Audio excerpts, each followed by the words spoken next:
GDP is not being calculated properly.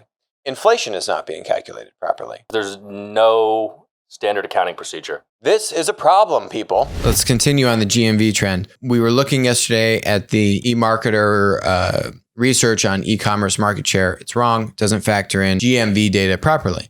What else doesn't factor in GMV data properly? GDP, the gross domestic product of the United States.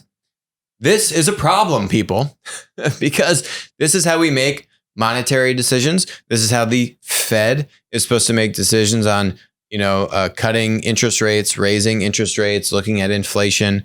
So I was at the Aspen Ideas Festival in June, and there's a session with a member of the Federal Reserve Bank of Philadelphia, Patrick Harker. And I asked Patrick after the session, I said, hey, Patrick, do you think because of all these new tech platforms and marketplaces and things like GMV and all of this content that's being created for free on things like YouTube and Instagram and Facebook and Twitter, I mean, that's kind of produced value, right? Is GDP, is inflation being calculated correctly? Honestly, before I could even finish the question, he cuts me off. He says, absolutely not.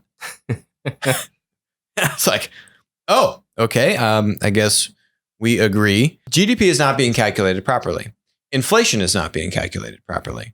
I actually think we could have deflation right now because if you actually look at the cost of these things, if you actually look at the amount of things that are being produced, which aren't being factored into the way these things are calculated. If you look at how GDP is calculated, 70% of this is measuring personal consumption. You can kind of see some of the breakdown here, right? Personal consumption expenditures, gross private fixed investment, government expenditures. So if you do a stimulus, that boosts up GDP, net exports and net imports. So for the US, because we have a huge trade deficit, that's a minus. So that hurts our GDP, right?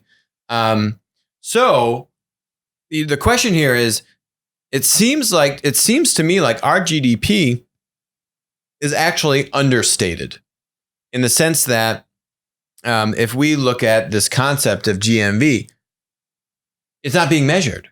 And people are actually buying a lot more stuff than is being calculated, clearly, as we saw from the eMarketer data. You're not factoring in Amazon's GMV.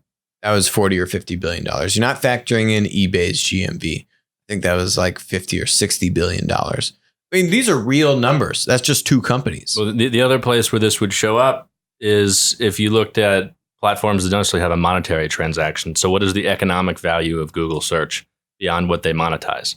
That's hard to quantify. It's not something that we know publicly, so it's certainly not something that's being taken into account to any kind of economic statistic. Also, let's talk about things like the App Store, right? The amount of money spent on apps in Apple's App Store, that's GMV. That's not being calculated anywhere. A lot of these developers are small. They're not publicly traded companies. I think they need to go to the source. The source would be Apple, Android. Hey guys, what's the total throughput on your marketplaces? It's got to be hundreds of billions of dollars spent on apps between iOS and Android, just in the United States. I think part of the problem with that is that you have these platform companies. There's no standard accounting procedure for how they have to report gross sales, GMV, whatever you want to call it. There's nothing that really says you have to actually report this entire number, which is why Amazon for a number of years did not. That would be a good place to start if they actually had to report this number. It has to be included in your annual financials. Yeah, and then let's talk about inflation. The old school of thought is you have a basket of products and then you measure the price of that basket of products over time. So do you measure the basket of products of buying those in retail shops versus buying those on Amazon? Because to me, you should start factoring that in, because if you look at what the value prop of Amazon is I'm ripping out so much friction by centralizing this marketplace. That basket of products, if you're buying it on Amazon, I guarantee you is going to be cheaper than if you were not buying it on Amazon 5 or 10 years ago, from whatever the original basket of products was. And that's going to mess up the inflation calculation. So there's a lot of gray matter in the inflation numbers and the GDP numbers. More of an art than a science. So we got to start having this conversation, right? We got to start having the conversation about GMV. We got to start having the conversation about how marketplaces, content platforms, and maker platforms, and all of this kind of free content that's being created How is that being measured into these macroeconomic figures, It's or not? the economic impact of platforms, and how do you properly account for that? It's a big conversation. I think this is an important manifestation of that.